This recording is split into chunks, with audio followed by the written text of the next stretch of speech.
Okay, so I have a confession. This is going to be an AR read aloud that Mrs. Langford has never read. This is a tall tale, folk tale from, again, about same time, like 150 years ago, somewhere around there.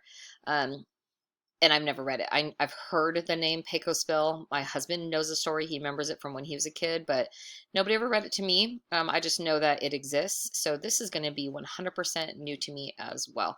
Even though I actually assembled this book, I didn't read it. I just, took the pictures, put it in a smart notebook. I haven't read it. So we're going to be reading this together. It's by the same author that did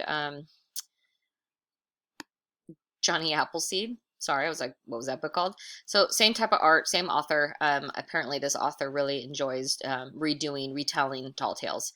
So again, Pecos Bill, it's a tall tale. And if you look at his rope, by the way, that this cowboy is slinging, it's a snake. This is a snake rope. So you should already have an idea that this is indeed a tall tale. So let's get right into it and let's explore this book together. Yay! Here we go. Back in the rugged pioneer days when Pecos Bill was a baby, his kinfolk, that's his family, decided that New England was becoming entirely too crowded. So they piled into covered wagons and headed west. You remember, we'd been talking about this in social studies where people are moving west because the colonies are getting too crowded. So they were moving out to that new territory. The clan considered settling in East Texas until Bill's ma noticed a homesteader putting up a shack about 50 miles away. Another crowded neighborhood, she grumbled. Let's push on. As they crossed the Pecos River, Bill threw out a fishing line, but when a Texas trout nibbled, Bill was yanked overboard. Look at, Mom, help me. He was towed far downstream, and he would have drowned for sure if an old coyote hadn't grabbed him. Well, how nice of a coyote.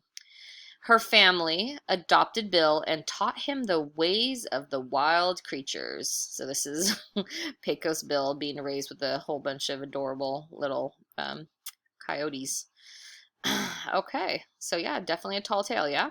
I don't know, maybe we'll see. By the time Bill had outgrown his breeches, which is another word for pants, he felt like a member of the pack. Ow! He loved to romp with his coyote brothers, and as he grew older, he sometimes played with the bighorn sheep. See, there's his coyote brothers down here, and here's him leaping with his bighorn sheep friends. All right, and obviously no clothes because he's being raised by wild animals, so how about that? One day, a drifter, that's somebody who just sort of wanders, maybe doesn't have a home of their own. One day, a drifter named Chuck stumbled across Bill while he was taking a nap. Here's Bill having a nap. He asked Bill what he meant by snoozing in the brush without his trousers, which is another word for pants. Bill tried to explain that he was a coyote. Horse feathers, said Chuck. You're a Texan just like me. Look, he's pointing to the mirror of the water. Like, look, we look the same. You don't look like a coyote. So Bill decided to give life as a Texan a try. He borrowed Chuck's extra clothes and peppered him with questions. So that means he had a lot of questions to ask him about human life. Because remember, since he's a baby, he was with coyotes. To tell you the truth, said Chuck, most Texans are flea-bitten outlaws, and the worst of them are the Hell's Gulch gang. But even they would be okay if they'd become ranchers and herd the longhorns that wander hereabouts. Ranching sounded good to Bill, and he headed for Hell's Gulch determined to recruit the gang. But Bill's plans were interrupted when he was ambushed by a giant rattlesnake. When Bill dodged the snake's fangs, it slapped its coils around him. The snake squeezed hard, but Bill squeezed harder, and he didn't let up until every drop of poison was out of that reptile, leaving it skinny as a rope. Nice simile there, boys and girls. And mild as a goldfish. So see, he's skinny as a rope now and mild. See, he's all gentle as a goldfish. Then, before Bill could catch his breath, he was tackled by a critter that was part grizzly, part puma, part gorilla, and part tarantula. Okay, now we're getting the tall tale. They wrestled up and down the canyon and kicked up quite a dust storm before the monster finally became so dizzy it had to quit. Whoa. No one had ever tangled with those two varmints and lived to tell the tale, so when Bill met up with Hell's Gulch gang, they were thunderstruck. "Who's the boss of this outfit?" Bill asked. "I was," mumbled Gunsmith, "but now you is." Again, not correct grammar, but that's how they spoke when they were unschooled. Bill told the gang that he was going to turn every last one of them into respectable ranch hands, but the men claimed that Texas cattle were much too ornery to ever put up with ranching. If you're ornery, you're kind of difficult and sourpuss. So Bill had a sudden inspiration, and he approached a longhorn that was sulking nearby. See, he's ornery, sulking, bad attitude.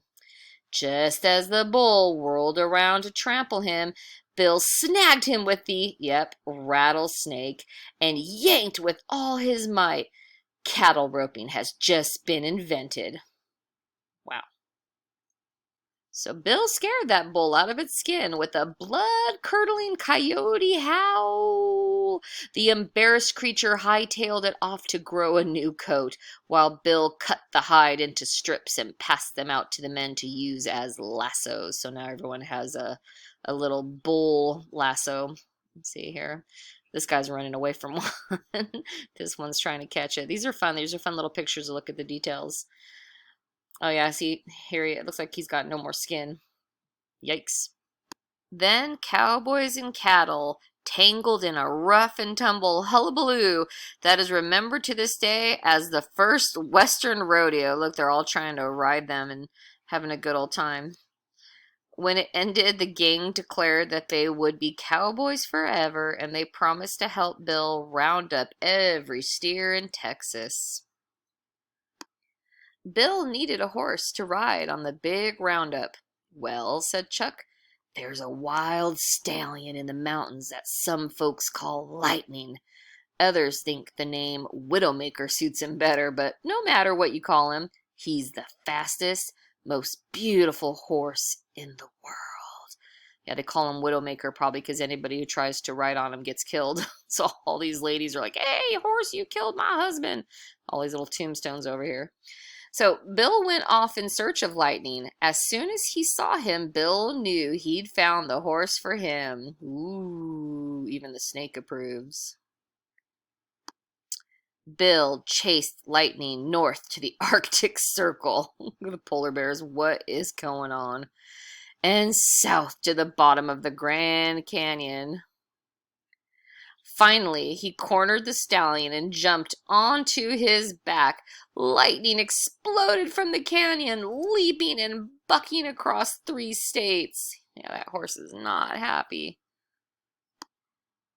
Then Bill began to sing in the language he had learned from his coyote family. He sang of his admiration for the stallion's strength and promised him a lifetime of partnership and devotion. When Bill was done singing, he offered the horse his freedom, but Lightning chose to follow him forever. With Pecos Bill and Lightning leading them, the cowboys whooped across the state of Texas, rounding up every last steer, but their high spirits collapsed when they were faced with the job of driving that enormous herd back and forth between the summer and winter ranges. To silence their grumbling, Bill set up the Perpetual Motion Ranch on Pinnacle Peak, which was so high that the top remained in winter while spring and autumn turned into summer at the base. Look at all of these cows, all these steer. Could you imagine being the artist and drawing all these cows? Wow. A team of prairie dogs helped Bill to fence off the mountains so that the cattle could wander through the seasons unattended. Bill's plans worked fine, except that Pinnacle Peak was so steep the steers fell right off whenever there was a breeze. The men had to work harder than ever carrying the cattle back up the hill. This is the men trying to carry the steer up the hill. So Bill solved that problem by this is such a tall tale.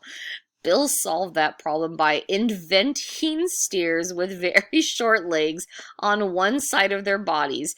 Even in a windstorm, these cattle could stand securely on the slope as long as they kept their short-legged sides uphill. So look at this cow. He's got long legs on this side and short itty-bitty legs on this side so that they can stand on a steep hill. So he invented these moo cows. Excellent. Now, the men at Perpetual Motion Ranch had all kinds of free time, and Bill became known as the world's greatest cowboy. Look at this nice little beach he built. But the high point of Bill's life came when Slewfoot Sue passed by on the back of a catfish. Ooh, this tall tale just gets taller. Bill was instantly in love, and he hollered a proposal of marriage. "Hey, marry me. You look cute on that fish." Sue agreed on two conditions. First, Bill had to buy her a wedding dress with the bustle. And bustle is just a way that the dress is designed. You can, if you're curious, you can look up a wedding dress with the bustle and see it. And second, he had to let her ride Lightning to the ceremony. Ooh, I don't know if the horse is going to allow that, but we'll see. Oh, great news. You don't have to look it up. This is what a wedding dress with a bustle looks like. It's this old-fashioned type dress that billows out in the back, very poofy-like. It's very fancy, lots of ruffles. So the first request was easy. Bill galloped to Dallas and brought back the fanciest bustle dress in the city. Sue's second request was not so simple. This is her trying to get on the horse, and the horse is not having it. Nope. Nope, nope, nope, nope. Although Slewfoot Sue was a first-rate rider, the moment her bustle touched the saddle, she was blasted skyward. Boom!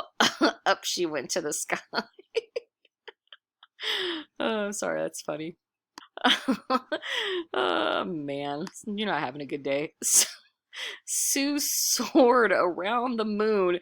What is going on with this story? And began the long descent to Earth. Ah, I'm out in space. Save me. She landed squarely on her bustle, but quick as Bill was, he couldn't get to her before she bounced. She bounced back in outer space. So she came from space, came to Earth, and went bow, and she bounced back in outer space. Time and time again, Sue hit the ground and rocketed back toward the stars. Shouldn't have wore the bustle, girl. Sue probably would have sailed back and forth forever if Bill hadn't... What is happening? Bill hadn't lassoed a tornado to help him catch his bouncing bride. So he used his snake rope to lasso a tornado so that he could capture his bride. The pair of them clung to that careening storm until it blew itself out over California. To Bill's amazement, he and Sue landed on top of his Ma and Pa's wagon. Oh yes, of course he did. Of course he did. Why wouldn't he? Excellent timing. So Bill couldn't believe his kinfolk were still searching for a home site. Because they just don't want to go anywhere where it's too busy, remember? He told them they could spend the rest of their days roaming, but they'd never find a place equal to Texas. There's the wife with the snaky rope. There's his kin, his family. Everyone returned to Bill's ranch for a wing-ding of a family reunion, and today their descendants are still there, happily herding cattle. Woof! AR Read Aloud, Pecos Bill by Stephen Kellogg. AR level, yoo-hoo, 5.7, worth a half a point. And here's your quiz number. All right, so if you guys want to take it, do your very best. And I hope you guys liked the story. It was crazy, but I liked it. Anyways, thanks for joining me, guys. I'll see you tomorrow.